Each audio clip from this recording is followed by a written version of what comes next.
What's going on, Micro Militia? Micro here, and today we are continuing along our sleep token journey, and we have a milestone today. We are finishing up the first album, Sundowning, unless there's anything I'm missing, but this was the last track on the track list for this album, the deluxe version of this album.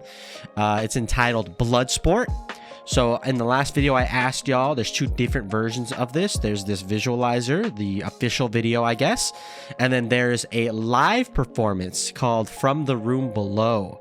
So that's exciting, and we're going to do both in this video. So from what I understand, yeah, what you guys were telling me in the comments, and apparently it's so good it warrants its own reaction. So we're going to be grouping those both together in this same video, and I guess it's supposed to be a really beautiful song. So is it just going to stay beautiful, kind of like the last two had, or is it going to turn? I don't know. There's only one way to find out. Let's get into it.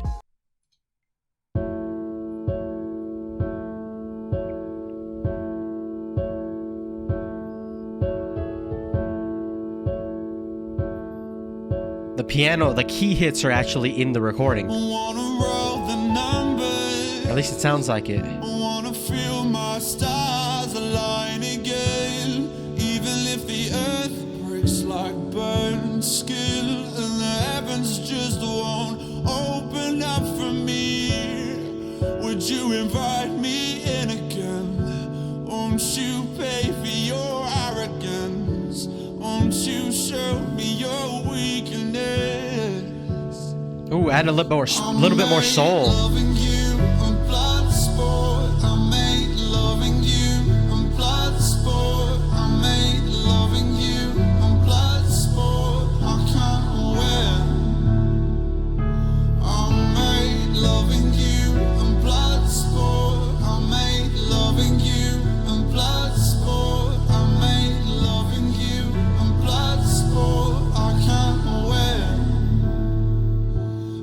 Let's play.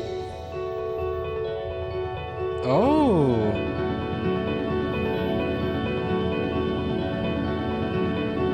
Somewhere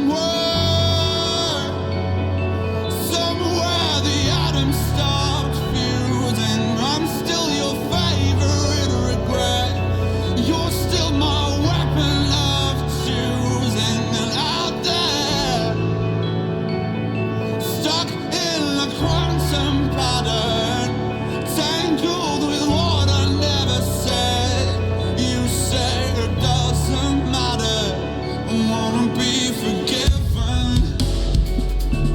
Okay, we're kicking it up. Ooh, okay, we're getting percussion in the song. I like that. All right, so it is starting out very pretty, very reminiscent of the last two songs on the album. But we can tell here we're kind of getting into some more things like the percussion. And something too with the vocals that's different about this song in particular than the last couple.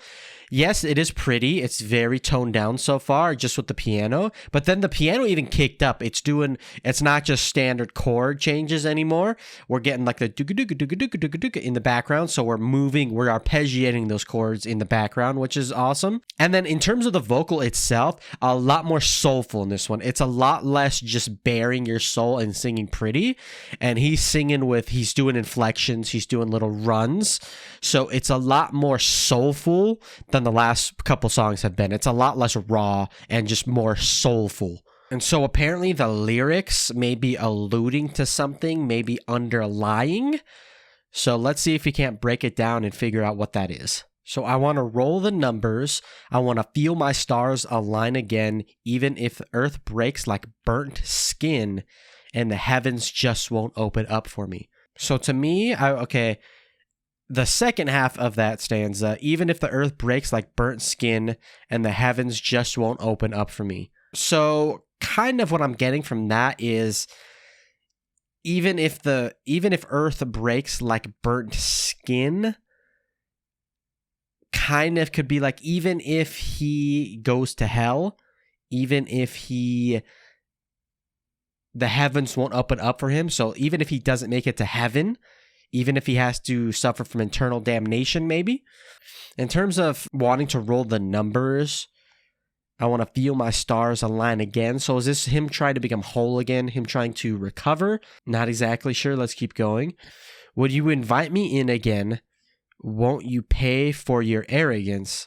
Won't you show me your weakness? Okay, so first off here, we got to kind of take in who is speaking and who is being spoken to. Coming at it with like the generic point of view that this is Vessel confronting or talking to Sleep. So would you invite me in again? Won't you pay for your arrogance? Won't you show me your weakness? All right, I'm kind of lost in this one. So he's asking to be invited in again. Won't you pay for your arrogance? I don't think he's gonna pay. I don't think he's the paying type.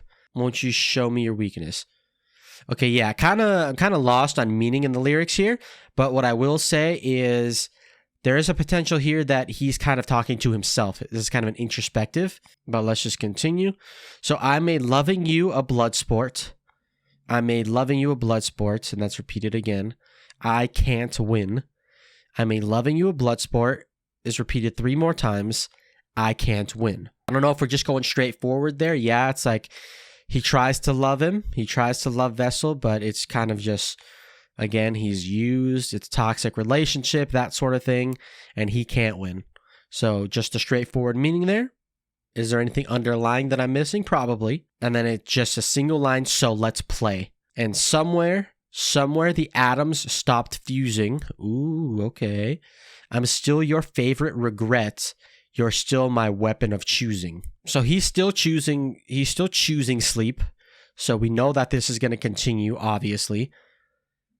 I'm still your favorite regret. Somewhere the atoms stop fusing. I really like that line. The atoms aren't fusing anymore. There's no cohesion. There's no mixing. Yeah, but in terms of the meaning, I'm not going to lie. I'm going to keep thinking about it, but I have none right now, other than the kind of the story that we've been being told about Sleep and Vessel here. And out there, stuck in a quantum pattern, tangled with what I never said, you say it doesn't matter. Okay, so now we have another reference in the science realm. So before we have atoms fusing, atomic fusion and fission. It's like how atomic bombs are made. I don't really remember if atomic bombs are made with fusion or fission. I think maybe you could do both, but like I think fission has the more violent reaction. I could be wrong on that one. But now we have a reference to quantum, the very small, which atoms, but you can get even smaller than atoms. And out there, stuck in a quantum pattern. So I think this is maybe referencing a specific quantum pattern, like maybe there's a name for it, but I'm just not privy to it. Tangled with what I never said. So again, okay, that kind of helps put it in perspective a little bit. Quantum entanglement. And so, yeah, that's kind of just with the quantum entanglement, that's kind of just going along with that idea of fusing atoms. Because what quantum entanglement is exactly that, is atoms, well, not exactly atoms, but particles fusing together. So much so that they're indistinguishable from each other. So it's a phenomenon where particles, they fuse together, and one particle, though actually both particles one particle takes on the properties of the other particle to the point where they're indistinguishable from each other. So that, again, that's going along with the fusing of atoms, but it's like even on a more smaller molecular quantum level that they become one, essentially. And that's happening with what he never said. And that is I'm pretty sure that's a really important part in the lyrics and about the overall what this song is about. But I just can't, the whole picture isn't there for me yet. Stuck in a quantum pattern, tangled with what I never said. You say it doesn't matter. Man, I really wish I was more clear on these lyrics. I really do. Because we're coming to the ending of an album. And Empress Seriath let me know that she didn't understand this song until she listened to the first song off the next album. So maybe that's a similar scenario here. But right now, I'm not getting any meaning besides surface level storyline stuff. Okay, I actually don't remember where you left off in the lyrics, but we're just going to go through the next stanza just in case. So I want to be forgiven. I want to choke up chunks of my own sins. Even if the sky cracks in morning, and the heavens just won't open up for me. So now he's asking for forgiveness. He wants you to choke up chunks, nice alliteration there, of my own sins. What?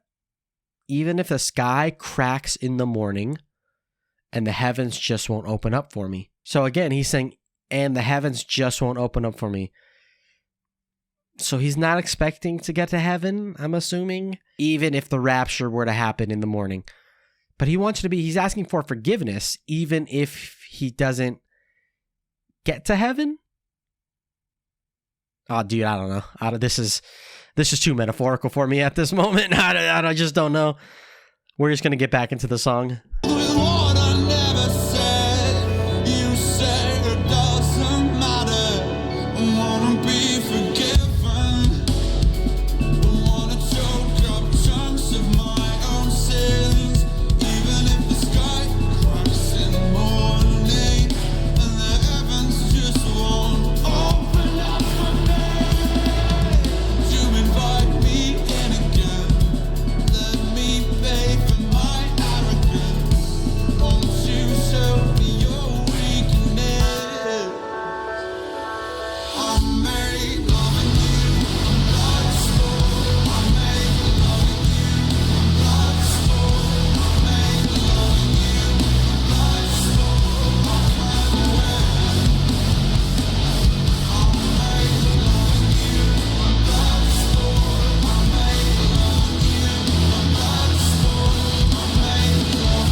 Oh, he's actually crying in the back.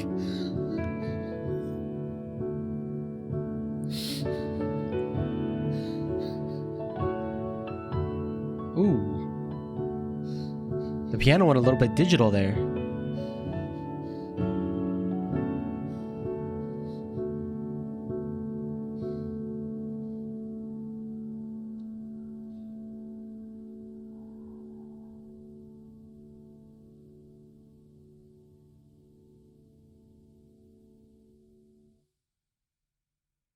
All right. Okay, nice little ending bit there. Well, it definitely differed from the previous song where we actually had a shift. We had a style shift. It went from the beautiful piano, soulful, like I was explaining, to the more kind of hard, rocky stuff. And just this is kind of becoming a signature, I realized, at least in this album, when the drums do come in. It was very ghost notey. So what that is, if you don't know what ghost notes are on drums, it's especially on the snare drum, where they're not full-on hits. So he was given a little type of thing. They're very small, tiny little hits on the snare drum that are in between. They're filling the space in between actual snare drum hits. So you'll typically hear exactly how 2 played them in this song. They're just a little in the back. If you listen, you hear the on the snare drum, and then so the ba is the actual snare drum hit. The those are called ghost notes. And so it was a very ghost note heavy when he first came in, and then he was bop hitting the snare drum and then doing hi-hat stuff. That's very typical of how ghost notes are used. And then he fills more space with the toms and then eventually the cymbal hits. So it was definitely more of a predictable, kind of more traditional percussion on this one too. But great, nice, sleek. Whoever mixes their music, especially the drums, dude, it fits so well. It fits very, very well. And it feels like just it feels so dead, like there's no reverberation on the drums. Obviously, that happens with mixing, but it always just sounds so very clean, and I love the sound that they get with those drums. And then I'm kind of conflicted here. So again, y'all mentioned, and I'm about to watch the live version, that Vessel can't get through the song without sobbing, and again, that's apparently what the song is made for, because at the end he's crying. There's that audio of him in the background kind of crying, like he's he's done, maybe suicidal perhaps, but I don't know. This song just didn't scream, as funny as it might sound, this song did not scream emotional to me at all. Yes, the words he's saying, he's kind of pleading again, kind of like the same old stuff he's been doing, but like even in comparison to the previous song, this didn't sound that emotional, especially how it picked up with the percussion and the kind of more of the rock feel. It felt less emotional to me than even the last song, but yet he's crying, he's sobbing. So I just find that very interesting. And even with the vocal, didn't sound, like I said at the beginning, as emotional. It felt more soulful. So this song is actually kind of throwing me for a loop here. We're going to go ahead. We're going to hop into the live version and see if I can't put more meaning to the lyrics, see if I can't put more emotion behind it. Because I'm not even going to lie, there's a disconnect for me right now with the emotion and the actual song. Because I feel like if the sobbing was going to happen, it's going to be on the last song. I don't know. Let me hop into the live version.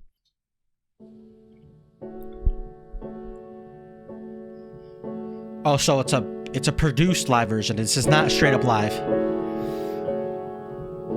This is a live studio recording is what it is. Wanna roll the numbers. Oh yeah. This is not live. Wanna feel my stars align again. Even if the earth breaks like burnt skin and the heavens just won't open up for me. Would you invite me in again? Won't you pay for your arrogance? Won't you show me your weakness? I made loving you a blood sport. I made loving you a blood sport. I made loving you a blood sport. I can't win.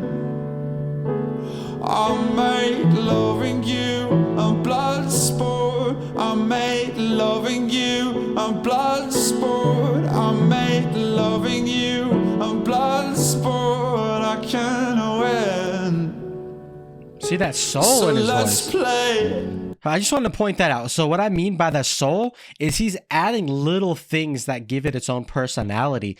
So like listen to this. I'm sure you guys have already picked on it, but just listen to it. And this is what I mean by less emotional and more from the soul. He's adding more flavor to it than just raw, beautiful vocals. When. So let's play.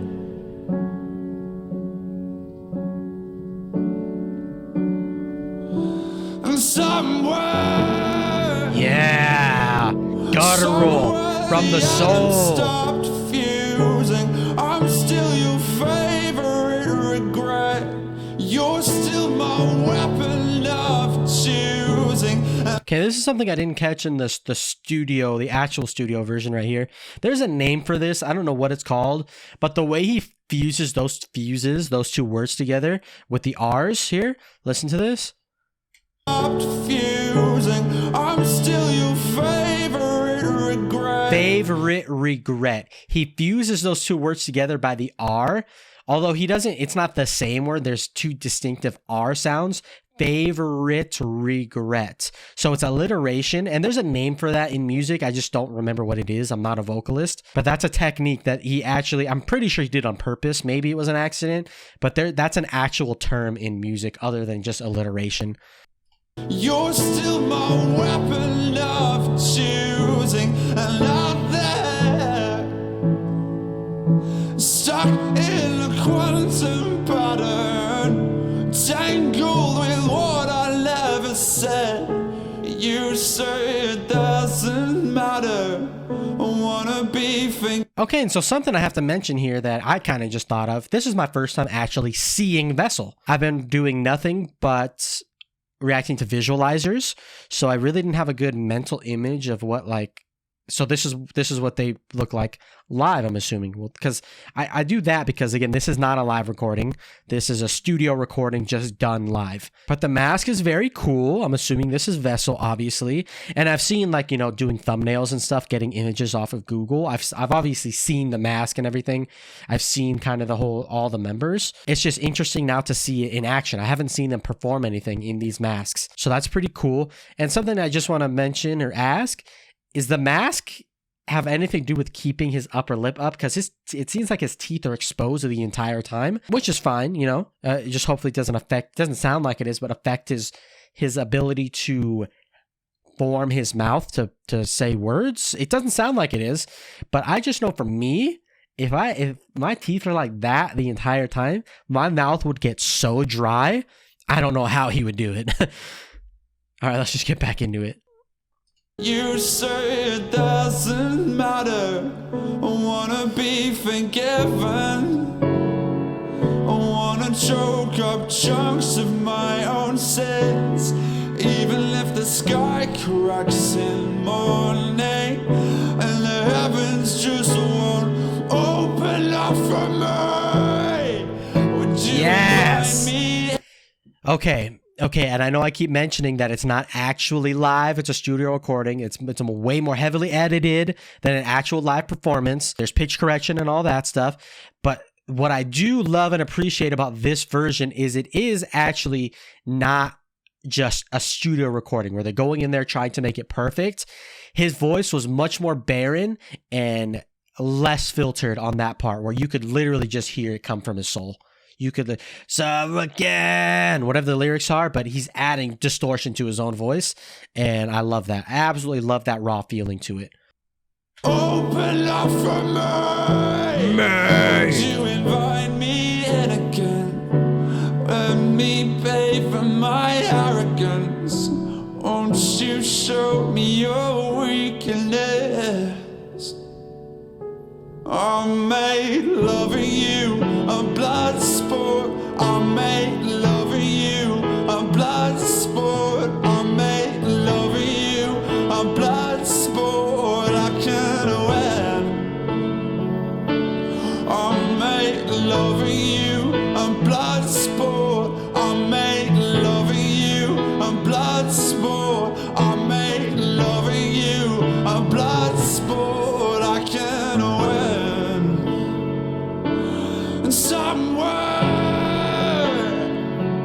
Somewhere the atoms stopped fusing. I'm still your favorite regret, and you're still my weapon of choosing. And out there, stuck in a quantum pattern, tangled with what I never said. You say it doesn't matter.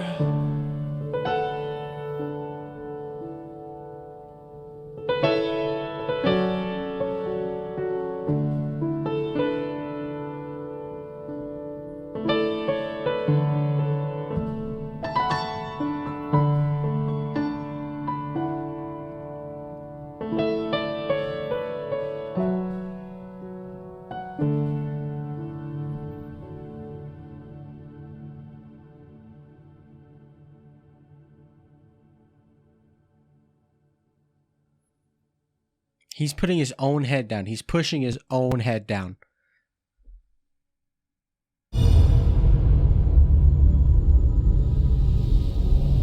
Creepy. Okay, so that's just who produced the visual aspect of this. Okay, so I just wanted to start off by saying I like that version more. I like this version more simply because I feel like it maintained a constant feel throughout the entire song, start to finish, because it's just piano. The percussion never comes in, and I actually prefer it that way. And the reason why I prefer it that way is because some of that disconnect I was feeling in the actual studio version was because of those two contrasting styles in the music that just didn't gel for me. If this song is as emotional as it's supposed to be, the drums and the percussion coming in kind of kill that emotion, or at least that somber kind of, I don't know. To me, this song is giving me he's speaking to himself. Not in a sense of like being the one and the same with sleep, but he's not even addressing sleep in this, in my eyes right now at this moment, but he's addressing himself, and he's kind of playing with himself. Like I don't know what's giving me this feeling, honestly, other than just the feeling of the music. I'm not even really getting it from the lyrics, but he's kind of saying somewhere he lost himself, and he lost the fusing. So the atoms stopped fusing, which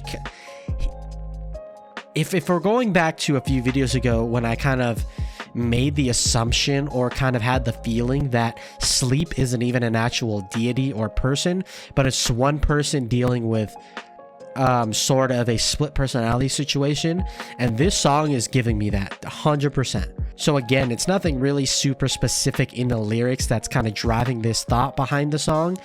It's just literally the music and the way he's delivering the words, and even there at the end, he's pushing his own head down, which kind of to me feels like shame and not like guilt.